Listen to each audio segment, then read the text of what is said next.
મિત્રો, સ્ત્રી અને પુરુષની જ્યારે વાત આવે ત્યારે પુરુષ પ્રધાન છે એવી વાત જાણવા મળે છે. પુરુષ અને સ્ત્રીનો જે અંતર ખુદ ભગવાને નથી રાખ્યું, તો આપણે આવું કહેવાવાળા કોણ છીએ?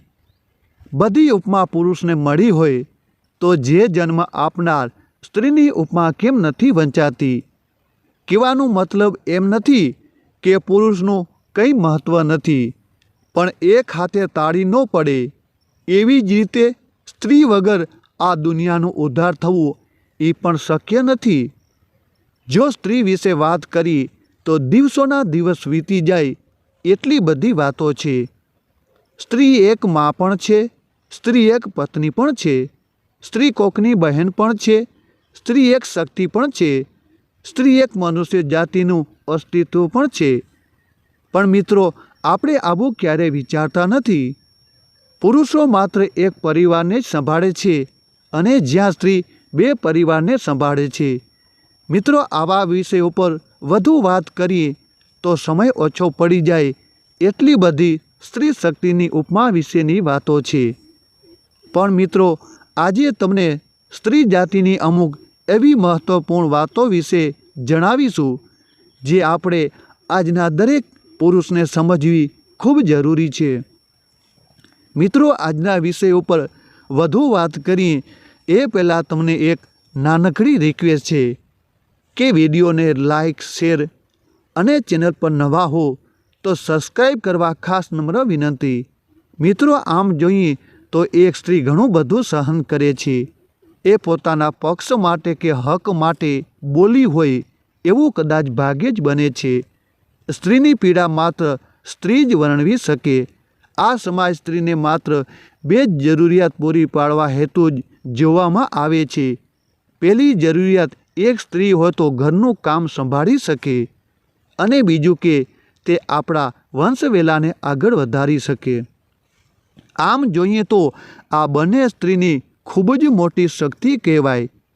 કેમ કે ઘર સંભાળવું અને 9 મહિના એક જીવને પોતાના ગર્ભમાં રાખી અને જન્મ આપવો અને તે સંતાન મોટું કરવું એ કંઈ નાની માના ખેલ નથી.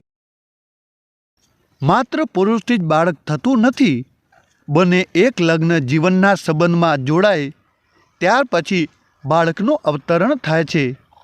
છતાં આ સમાજમાં સ્ત્રીનું કંઈ મહત્ત્વ છે જ નહીં.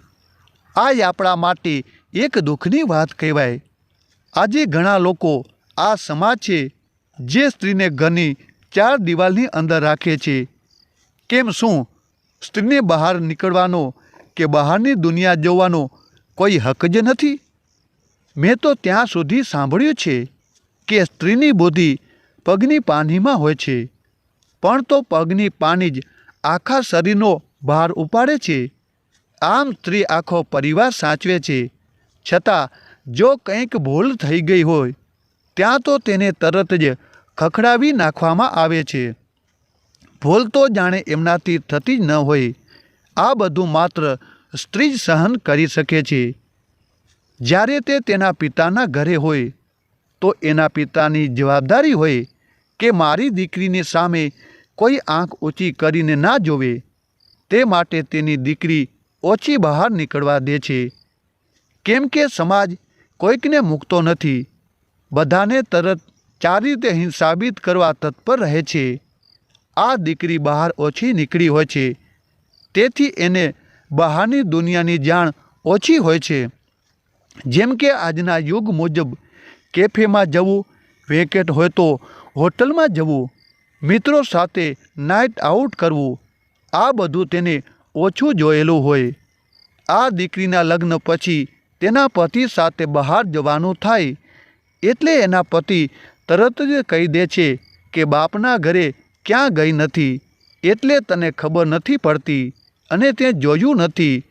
આમ તેમ અપમાન કરી નાખે છે. તો તમે દેખાડો અને શીખવાડો, અને હવે એ તો તમારા પત્ની છે. નહીંતર જેને બધું જોયું હતું એની સાથે લગ્ન કરવા હતા, પણ નહીં. કેમ કે તો કે એ તો બહાર ફરેલી છે. તો ટૂંકમાં આ સમાજને કોઈ રીતે પહોંચી શકાય એમ નથી. આ બધા અપશબ્દો, અપમાન એક સ્ત્રી સહન કરી શકે છે. પહેલાંના સમયના ઘણા લગ્ન જીવનમાં એવું થતું કે પતિનું કહેવું એવું હોય કે પત્ની માત્ર પતિ એમ જ કરતી હોવી જોઈએ, કેમ પત્ની તરીકે એની કોઈ ઓળખાણ જ નહીં. પહેલાંના સમયમાં સ્ત્રી માટે ઘણા બધા કુરિવાજો હતા, જેમ કે બાળકીને દૂધ પીતી કરવાનો રિવાજ. એ માને કેટલું દુઃખ લાગતું હશે. પોતાની દીકરીને મારી નાખતા પતિ મરી જાય તો તેની પાછળ સતી થવાનો રિવાજ. તે બધા મૌન રહીને સહન કરતી આ બધી જ શક્તિ સ્ત્રીની છે. ઘણા પરિવારો તો એવા છે જેમાં લગ્ન થયા બાદ પતિ બીજી સ્ત્રી પાસે રહેતો હોય અને એની પત્ની એકલી રહેતી હોય, છતાં એ સ્ત્રી મૂગા મોઢે પોતાના ઘરની આબરૂ માટે સહન કરે છે.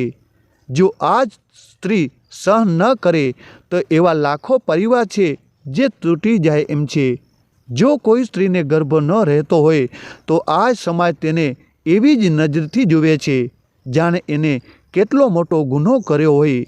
એ સ્ત્રી ઘરની બહાર નીકળે તો તેને મેણા ટોણા મારે છે, ત્યાં સુધી કહી દે છે કે આ તો વાંજણી છે, એના ઘરેથી દાન ન લેવાય કે બ્રાહ્મણને જમવા ના બેસાય. સ્ત્રીના અપવિત્ર ધર્મ દરમિયાન તેને કોઈ જગ્યાએ જવાનું નહીં, રૂમની બહાર નીકળવાની મનાઈ, કોઈ વસ્તુ અડવા નહીં દેવાની. દેવસ્થાન તો જવાય શેનું, છતાં કોઈ સ્ત્રી અપવિત્ર ધર્મમાં ન થતી હોય તો એની સાથે લગ્ન કરવા કોઈ પુરુષ તૈયાર નથી હોતો, કારણ કે તો એ બાળકને જન્મ નહીં આપી શકે. આ બધું પોતાના કાને સાંભળીને સહન કરે તે એક મોટી શક્તિ કહેવાય. સ્ત્રીની વેદના માત્ર સ્ત્રી જ જાણી શકે છે. મિત્રો, આજના વિડીયોમાં બસ આટલું જ. મળશો એક નવા વિડીયો સાથે. ત્યાં સુધી બધા દર્શક મિત્રોને જય ભારત, જય જવાન, જય માતાજી.